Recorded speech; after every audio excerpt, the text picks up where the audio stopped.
FPL Game Week 1 has just finished, and I'm off to a terrible start. Benching 26 points, I have a 7 million Game Week rank. There's so much to cover in this video, so let's get straight into how my team performed in Game Week 1. So here we go, Game Week 1 team. I got a total of 40 points and a Game Week rank of 7 million. From last week's video, I think 5 players changed. I got Rushworth in for Verbruggen for that Game Week 2 bench boost. I took out Muharemovic and Van Uwijk and got in Aya and Calafiori, just because those fixtures worked better for me with the bench boost and Game Week 3. And then I also got Calvert-Lewin instead of Thiago and Lafitte instead of Gibbs-White. So basically trading blanks for blanks. My Sunderland and Man United players got me 7 points, all combined, while Aya and Sangare got 22 points between them on my bench. Having Kinski at the back was probably where I fell off a bit. I didn't expect Spurs to be that poor, but to be fair, they didn't have many starters in that team, and Brentford had a solid preseason and looked ready and sharp. Obviously, I didn't expect Brentford to get off the mark that quickly, which is why I benched those 2 players on my bench. But it's good to see Aya as a 4.5 defender getting DEFCON, as he could be great value for the next few weeks. Meanwhile, Sangare, the player I was so high on in preseason, I got him in at 0.0%, and I knew he could get DEFCON, bonus, attacking returns, clean sheets, and what did he get? He got all of them. So I missed out on that 14 pointer. It is a big loss, and it is annoying, but at least I have him. And I said before he'll be essential, and the Elliot Anderson but better is going to be like an £100 million signing player. I can just tell already. So yeah, great to have him in the team. In the back line, Calafiori and Solis, great performances. Calafiori as a defender is very attacking. He could have got even more than an assist, but a 9 pointer I'll definitely take. And Solis looks so electric. The whole game you could see he was trying to attack and send balls in the box, one of which was an assist. So for the next few weeks and against Villa next week, they look like great picks. Ballard and Lafitte, it seems Sunderland didn't perform very well. And similar to Manchester United, I think I underestimated how good promoted teams could be at home in the first week of the season. We saw it last season. Apparently Ballard did make a mistake for a goal, which might not help his starting position, but I'm still hoping he'll start for the future. And Lafitte was a bit unfortunate he couldn't get anything against a newly promoted side, but it's okay. Now on to Maguire. I did not want to pick Man United defence, and in hindsight I shouldn't, but hindsight is a killer, and you can say anything when you know what happened. United defence looks as usual quite shaky, but in the last half an hour, as we so commonly see, Maguire kind of went up to play centre forward, as he's done before.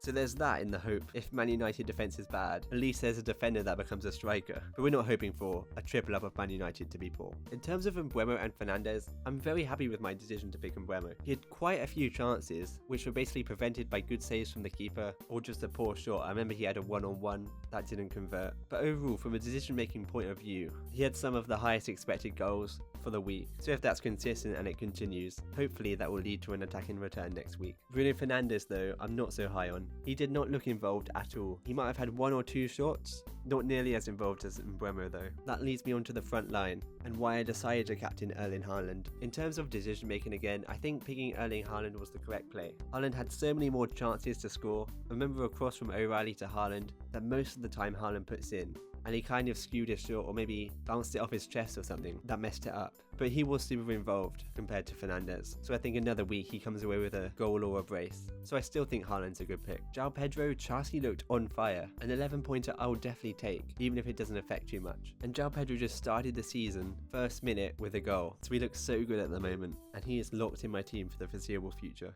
Calvert-Lewin, apparently he was lucky to not get a red card, which I don't know how true that is because I didn't see the game. But if that's true, I'll take that 1 pointer. In general, there were no big chances in this game, and Forest are a very underrated defence. So honestly, I don't really mind that he came away with that, considering it was such an even matchup and there was not much in this game. Overall, a 7 million game week rank is not where you wanted to start the season, but I don't think I've made too many mistakes, if any. I'm not concerned about any players I own at the moment, and I don't want to be reactionary based off one game week to transferring someone in.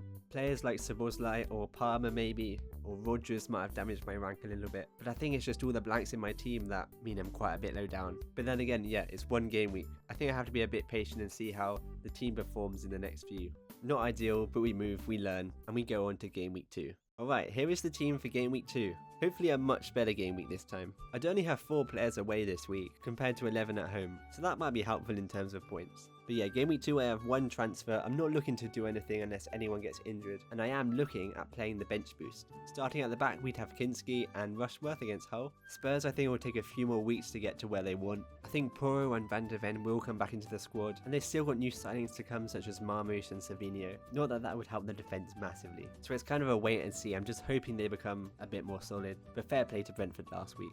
Rushworth against Hull. Now I've seen a few takes that Coventry defenders against Hull is scary now, but we can't forget that Coventry were playing against the best team in the league, so I'm not sure we can take too much from Coventry's performance. And every promoted team, when they play at home for the first time in the Premier League, always has something to show and does give a good performance usually. I remember Burnley last time in Game Week 2, they beat Sunderland that had just beat West Ham 3-0. So Hull might be a bit more stronger than we expected, but I still back Coventry. And that's why, in my defence, I'm going for the double up. We have Thomas and Rushworth against Hull. Alongside Thomas, we always have Maguire, Ayer, Calafiori and Ballard. As I'm bench boosting, I don't need to order anyone anywhere, but I think I would bench Ballard and Thomas. Fulham's system is completely set up to attack, so I think they will score goals and take clean sheets quite a lot. But Fulham are pretty poor at defending set pieces as well, and we know Ballard is one of the top defenders for set piece goal threat. Maguire, I'm still going to roll with Maguire. It's Ipswich at home, on paper a very good fixture. Hopefully Man United can turn it around at home and they can keep a clean sheet, or Maguire can get that header I've been talking about. Ayer looks a pretty good pick, but that's from one game. Leeds are not the same as Spurs. Leeds is still a not bad fixture for Ayer, and Brentford's defence isn't too bad either. If Ballard, Thomas, Maguire and Ayer could all get DEFCON, I'd definitely take that. Forget about the clean sheets. Actually don't, I want them as well, but still. 4 points from everyone is fine. And then there's Calafiori, Arsenal's left back, playing against Villa, which looks like a very good fixture now, after they conceded 4-0 in like the first half against Brighton. Villa seem all over the place at the moment, so I'm very happy to have Calafiori. I wish I kind of had a double Arsenal defence, but that's going to have to wait for a little bit. I also think there's a good chance Calafiori could get another attacking involvement as well. That'd be very nice. Overall, I'm fine with this defence. Apart from Calafiori, I'm not sure it's too predictable where the returns will come if they do, which is kind of why I set up for this bench boost. Now moving on to the midfield, we have Lafy on the bench, and then Sangari, Solis, Mbeumo and Fernandes. The two Man United players I'm still very happy to play. We'll just have to hope they turn it around in this pretty good fixture. Solis, as mentioned before, Aston Villa is looking like a very good fixture. He was electric before, so I'm hoping he continues that on and maybe gets a goal this time. That might be a prediction of mine, but we'll see. And then Sangari, playing him a game week late, but at least I have him. He seems to be the new Rangers, the new pick everyone wants to be getting now. So it's good to generally have him and save that transfer of me getting him in. And hopefully from his many routes to points, he chooses, you know, a DEFCON and a clean sheet to get a 5-pointer or something like that. And then Lafy on the bench, I think Fulham are one of the worst events in the league just because of how they set up. So even if they score a lot, I hope they concede a few as well. And hopefully Lafy has some attacking involvement. You know, a player on penalties, playing as the 10, has had some pretty good performances recently. I think there's a good chance. So overall, I'm still very happy with this midfield. Obviously, I'm not going to transfer anyone out, because I think all these fixtures are pretty good. And then moving on to the forward line. João Pedro is in amazing form. He's against former club Brighton, so that might help like motivate him to get a hat-trick or something. But yeah, he's locked in the team forever it seems. Calvert-Lewin against Brentford, I know it comes up against Ayer, but at least I should be able to get a return either way. Either a clean sheet from Ayer or a goal from Calvert-Lewin. You know someone like Harry Wilson will wipe the clean sheet, so I won't get anything now, but we can hedge our bets and hope for one. And then the main man, Erling Haaland. I don't think Crystal Palace were as bad as it might seem. I think they were unlucky to get a goal or two against Everton, but like Villa, they also do seem a little bit all over the place at the moment. Haaland against Palace should be a good matchup to get a goal or two. So then it comes to captaincy. I do have 3 or 4 players in mind. The least likely would probably actually be Fernandes, considering how uninvolved he was in the previous game and how much more Mbeumo looked lively in terms of getting an attacking return or two. If I was captaining a Man United player, it probably would be Mbeumo. I say that, but then Fernandes is inevitable. Ali's on penalties and he plays the full 90, so it'd definitely be one to think about. But with Ahmad out for 6 weeks, Mbeumo looks pretty locked on the right wing and hopefully will get lots of good minutes. So it's very close if you were between them, I think. Then there's João Pedro. He's just looking so good right now that you have to consider him. The centre forward for Chelsea, who's probably going to get 90 minutes and is playing with Rodgers and Palmer, feeding brilliant passes to him, should mean returns and returns. But captaining someone who probably doesn't have penalties is always risky. I say probably doesn't as well, because Xabi Alonso did mention he doesn't know which ones were last season, but yes, we have our own decisions, which kind of highlights they're thinking about changing the penalty taker from Palmer. It seems weird to say that if Palmer was still on penalties, surely he'd be like, yeah, Palmer's still on penalties and just confirm that. But the fact it's a bit mysterious might highlight, you know, João Pedro is the main man up front, he's also on penalties. I don't know, I'm just making theories. But Haaland, I don't think you can avoid him. I'm happy with my decision to captain him last week, and I think I probably will again this week. It's looking like a pretty good fixture against Palace, and if his finishing boots are on this time, I think he could come away with a goal or two. He had really good numbers in the previous game, and does start seasons pretty strong despite blanking in the previous one. So I'm just hoping his form re-emerges in this game, and he scores like a hat-trick or something. So yeah, still up in the air about who I might captain, but it's probably going to be Haaland. One to definitely think about. Moving over to FPL's challenge, I did much better here. We got 68 points with a rank of 19,000. I'll definitely take that at this stage. In the end, I went with Meunier and Solis instead of Vuskovic and Bruno G. And with Solis, I think that did work out. So at the back, we had Trafford with a 9-pointer that turns into an 18-pointer with the double points. That's a great haul to get, very happy with that. Meunier, I just saw a Sunderland defender that could get double points, went for him and it didn't work out. And then Solis, we know how good he was, so I'll take that 12-pointer as he was a new signing as well. Bruno Fernandes and Haaland, I think I had such high expectations of them to get like massive hauls, but neither of them did anything. I think in the future I should maybe target the double points more, which is what I'm going to do next week. The standout of this was Morgan Rogers. I was set on him scoring a goal, and with that made him 8 to 16 and with captaincy to 32. So that just made my score amazing, and I think this is a pretty solid start, so very happy. Moving over to Game Week 2, we have the challenge is promoted players score double points. As you can see, I've updated the graphics a bit, so hopefully they're a bit nicer. But honestly, I'm just going to go with all promoted teams. That should lock in at least 4 points each, and I'll just try and get as many hauls as I can. We're going to go with Rushworth and Thomas, the same players I have in my normal team. Maybe I should change that to Van Uwijk, just a bit different. But yeah, I still back Coventry and like the upside there. I've also gone for Egan. Now Egan was amazing for Defcon in the first game. I think he got 21. So if that's a tool representative, he should be great for getting a Defcon in this game. And that's a locked 8-pointer surely. And also if Hull's defense isn't as bad as we thought, they could well get a clean sheet. In the middle, I've gone for Clark. Scored the winner against Sunderland and got assists in the midweek. I also think he's on penalties, so he should be pretty central to this Ipswich team. If it doesn't look like he'll start, I may go for Enciso or change Thomas to Emerson. I'm going to try and get all 3 penalty takers in here. Then that means up front we've got McBurney and Awoniyi. Look at Awoniyi with his eagle. I've no idea why he has an eagle or how I found that picture, but hey, it's pretty cool. Both of these players should be on penalties. McBurney is a locked 90-minute man and also looked pretty good against Man United. And I'm hoping Awoniyi starts. He got a goal and assist in the midweek fixture, so hopefully that's enough for Lampard to put him in. I think my captain will be McBurney or Awoniyi, so I'll see what the predicted lineups are saying and judge from that. I also know Clark's not a starter, but I do fancy my bets with this one. On the left, I've listed some other players that you could consider and I might also consider. Raya just for a locked clean sheet against Aston Villa. Salakis because he had a great performance against Man United and could haul again. O'Shea to get an Ipswich defender and he's amazing for Defcon as well. Or Van Uwijk and Leif Davis for that attacking threat. We could go for Bruno and Palmer, 2 midfielders I think could definitely haul massively. But honestly, going for the double points seems a bit more fun and maybe a bit more predictable. We could go for Slater who's on set pieces and a bit of a key player. Rudoni's back from injury might start and he scored in midweek. Or Enciso for Ipswich.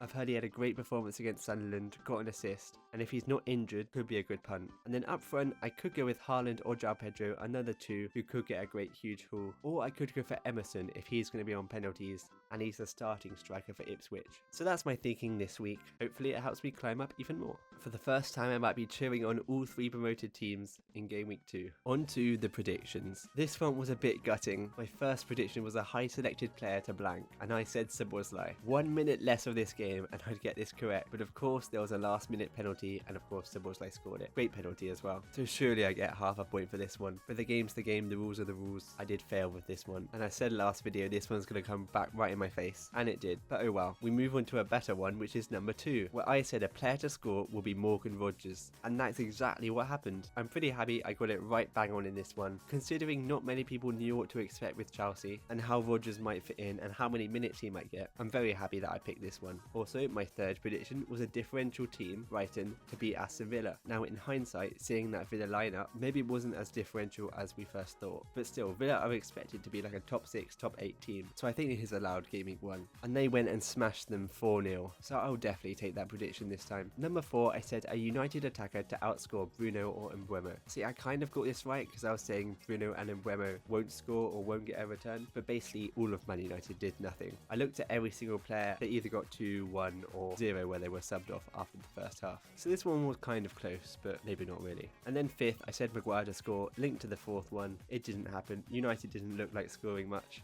If anyone did, it was in Bremo, and I don't think Maguire was anywhere near scoring. But hey, 2 out of 5 with this kind of prediction system. It's not massively bad, I'll take it. As you can see, I've updated these graphics and I've added a leaderboard, so hopefully we can get 3 next week and try and beat Game Week 1. So that leads me on to Game Week 2. And the high selected player to blank this time, I've gone with Semenyo. Now I wasn't too impressed with City, and Semenyo just played so wide. He really wasn't too involved. Normally last season he'd be taking lots of shots, but under this new Maresca system, I think they're set up to play much more wing play and be more assisters, which reduces his chance of getting a return. He also played left wing, which I think he's a right winger, isn't he? So that might be a bit unnatural. So I'm very happy picking Semenyo for this one. We'll see if this one comes out right. Number 2, I've got a player to score. I've gone with Solis. I think there's a good chance he could score after how attacking he looked. He has an eye for goal, had a good few shots, and with Villa's shakiness, there's a good opportunity for Solis to get a goal. I was actually considering putting Marmoush for this one, but I'm not sure he will start. It depends how quickly they can get Marmoush into the team. And with Marmoush's record against Newcastle, which is pretty good, I would fancy picking Marmoush, but we don't know if he's going to start for Spurs. So I'm going with Solis. For 3, and my differential team, I've gone with Nottingham Forest to beat Liverpool. Now this might be a little bit crazy, or maybe not. Liverpool obviously were quite shaky. Their defence was all over the place, and they couldn't string their attack together. Forest are so well set up. I back Glasser so much. I think he's a great manager. They really limited Leeds and were unlucky to concede that stat goal. And Forest have a great history against Liverpool. The last 2 or 3 seasons I can just remember quite a few times them causing an upset. So why not again? Number 4, I've gone for another Brentford penalty. Brentford seem to get penalties so often, so I feel like it's worth a prediction against Leeds to see if they get one. That means at least if Thiago scores, I can be happy they got a penalty. This doesn't mean they have to score it, it just means they have to get it, by the way. And for my 5th pick, a random one as well, I've gone for less than 3 teams to keep a clean sheet. I think Arsenal and maybe one of Man United, Coventry, and I don't even know who else, maybe Man City, could get a clean sheet, but they're just not predictable at all. Like teams with pretty good defences play pretty good attacks, so it's a bit random this one, but I do think only less than 3 teams could keep a clean sheet. So hopefully these predictions fall in my favour and we'll see how many I get right again. Okay, on to my 10 game guesses. Honestly, not bad from me. 6 out of 10 I'll definitely take, considering we didn't know Man United were going to be that poor and Hull would be that strong. And the same story for Ipswich and Sunderland. The only real shockers for me were Leeds and Liverpool. Now Leeds literally could have gone anyway. I think a draw was a fair result. I predicted draw. It could have been Nottingham Forest who won, so I was a bit unlucky there. And Newcastle versus Liverpool, I said so many times, playing at St James's Park is not an easy place to go. I mentioned I was tempted to go for a draw, but maybe I was sucked into this Liverpool hype, so I kind of feel close there as well. In my opinion, I got a bit lucky with Everton versus Crystal Palace, as I think Crystal Palace were a bit unlucky. But apart from that, very good performance I'd say for myself. I'm just hyping myself up with all these predictions. Now in Game Week 2, let's see if we can beat that 6 out of 10 performance. We're going with Man City versus Crystal Palace, and of course, we've said Forest will beat Liverpool as my differential pick. With Bournemouth and Everton, they're always hard teams to pick these. I've gone with a draw. I think that result kind of fits both teams. They literally could be either team, I'm not sure, so I've met down the middle. I've said I back Coventry against Hull at home, first home game. I'm just going to back them. And then I've gone for Newcastle. See, Spurs at home, you might want to get a better performance from last week against what is still a little bit vulnerable Newcastle side. I think they could get something. But Newcastle came out so much better than what I think many people predicted. And if they are that fluent and good defensively, I think they can really limit Spurs. So I'll go Newcastle. Chelsea versus Brighton. I've gone with a draw actually. I think Brighton defence is much better than Fulham, so Chelsea might struggle a bit more for goals. But then again, with that attack Chelsea have, you wouldn't be surprised if one of them scored a brace or something. Either way, Brighton always seem to get something against Chelsea. It's just one of those fixtures, so that's why I'm going with a draw. Leeds versus Brentford. I was locked on a draw. Leeds versus Brentford. The graphic was a draw for like 3 days when I designed this graphic, but honestly Brentford look insane at the moment. They scored 20 goals in their last 4 games, I think the stat was. So despite it being away from home, I feel like I have to back Brentford. Again, this one could kind of be either way, as they're 2 very strong teams for this year I think. Sunderland versus Fulham. I think Fulham's attack are just better, and I do think Fulham will win. Man United versus Ipswich. Again, I don't see a shock result here, but I will go with Man United. And then finally we're going with Arsenal. I think there are quite a few rogue picks for myself in this one, but usually going rogue is when you get that 10 out of 10. So one day, if it's Game Week 2, if it's in a year, we can get that 10 out of 10 at some point. So we'll have to see. Now on to the final section with what has been a pretty long video. And this is the Notepad, my kind of watch list of players I'm looking to potentially get in the future. Obviously it's Game Week 2, so we've had a 1 game sample, which isn't much to go off at all. So I'll quickly say a piece about each player. These are also ones I'm looking for my team rather than general ones. Players like Njai or De Kuiper I haven't included as I don't think I want to own them at the moment. So starting in defence, I've chosen a keeper and I've just gone with Raya. It's looking like Arsenal might just be able to get that clean sheet every single match, and honestly it saves so much headache just having a 6-pointer keeper in defence all season. This pick does depend on how other defenders perform as well as the attack. Like if Odegaard, Saka, White, Calafiori, Gabriel have higher ceilings and get more than 6 pointers each week, then that might be the place to go. But as a reliable keeper option, I do think Raya is a good pick. One game isn't much to go off, but I've chosen Egan as a 4 million defender. He is currently on the watch list as he did get 21 DEFCON before, as I said. This 4 million spot really depends on how the 3 teams of Coventry, Ipswich, Hull all perform, who has the best clean sheet odds and DEFCON odds. So I'll be having a look on all the 4 millions. I've noted down BL as a 5 million Leeds defender. He got the most DEFCON as a defender in the most recent game, but with this Leeds centre-back spot, it honestly depends who's best with DEFCON. Like I'm still thinking of Rodon and Muhemovic, so when I do buy that Leeds defender, it'll be completely based on that, but BL is in the notepad for the moment. I've gone with O'Reilly because he was literally playing as an attacking midfielder. He always gets so high anyway, but for an out of position defender to play so high, almost got an assist, that is looking really promising, especially in Game Week 3. I've got Silva of Bournemouth here. Now he got 13 DEFCON in the recent game, although it was against City. And we know Bournemouth are great for DEFCON with Senesi and Hill being great last year. So if Silva does look like he might outperform Hill with DEFCON, he may be the go-to pick there. I've also chosen Murillo. Now I think Forest will be much better defensively this year, and I really am looking at for the future buying a Forest defender. Murillo did great for DEFCON last game as well, 14 DEFCON, and the season prior to last, he was insane for DEFCON as well. So with this new Glasner system, and we know Crystal Palace before was great for DEFCON, Murillo might be a good pick. And then Chow. Newcastle's fixtures become very good in the next few weeks, and I might be wanting to own a defender. Chow got 15 DEFCON, playing against Liverpool, but still, he's looking like the most nailed there, and the most promising there as well. That was a lot of DEFCON chat, but it is so central to the game now, so I think that's what we have to go off a lot of the time. Anyway, on to the midfield. I have put in Szoboszlai. I would have liked to avoid him completely, but you can't really avoid your thought if he is on penalties. The question of whether he is on penalties is an interesting one though. With Isak back at St James's Park, the situation might have been too much for him, and Szoboszlai might have just said, I've got this. So who knows, he probably is on penalties, Szoboszlai, but I'd still say it's like 80-20. A locked 90-minute penalty man would be great at 7 million, so if that continues, I'll probably look to get him in. But Liverpool's performance wasn't too amazing, and he's no priority for me, so I want to see how they do in the next few games as well. I've got Gibbs White in here just because I love him so much. I'm not taking too much from the previous game as Leeds were pretty good, and I still think Gibbs White will be the talisman of Forest attack. As I said, I think Forest can punish Liverpool, and then Spurs after. I think Gibbs White could be a good buy. I know I'm the only one recommending buying Gibbs White, maybe not for this week, but in general, and that might be because I overhype him a bit. I have highlighted him as yellow though, as he did pick up a knee injury from the previous game and missed out midweek, so we'll have to wait and see there. I don't recommend anyone buys him this week. I got the 2 Chelsea players, Rodgers and Palmer. As I said before, Chelsea attack looked on fire, and if they perform like that every single game, triple Chelsea attack will be the way. I think Palmer is a lock on wildcard, and I'll definitely own 1 or 2 of these players alongside João Pedro in Game Week 4. Odegaard is kind of a piece of Arsenal attack again. It's difficult between him and Solis. I still think double defence is the way, so this is also going to be a wait and see. But Odegaard, like Fernandes or Szoboszlai, always seems to get bonus when he gets an attack in return because he's just so involved, so that does help his appeal a bit. The question is how involved he will be. I really want to see another few games of Arsenal attack before we decide if double defence or attack is the way. I think it is defence for what it's worth. And then Stack I've included as well. He's just a set and forget pick. When FPL released, he went straight into my team because he just does get everything, a bit like Sangare. And if he can up his DEFCON numbers a tiny bit more from last season, he should be able to get DEFCON lots more times. It seems he's still on set pieces and super involved, so for 6 million he could be a pretty good pick. I've got Cherky in here. After looking like the most lively attacker against Bournemouth, I'm thinking he should start pretty soon, hopefully even next game. At 7.5 and in Game Week 3 against Coventry, that could be a pretty good pickup. And then Shard. I'm very high on Brentford at the moment, and we know Shard has that whole potential. I think he actually had the most shots this week with 5. And in general last season, I remember Shard being one of the most involved midfielders and gets so many chances. So we'll have to see again with Shard, but I feel like a Brentford triple up is not off the table. Finally, onto the strikers. I wouldn't be thinking I'd be putting McBurney here, but he actually performed pretty well against Man United. And against Coventry, if you're on like a free hit or something, I'd be tempted to put him in. Now at the moment, he seems like a 90-minute man on penalties. For 5.5, maybe a great budget pick. Hull did sign another striker though, which might affect his minutes, so I'll keep an eye on that. The player I wanted most from last week was Thiago. For Brentford to get over 4 expected goals and still be earning penalties shows they haven't changed their system at all from last year, which points in good news for Thiago.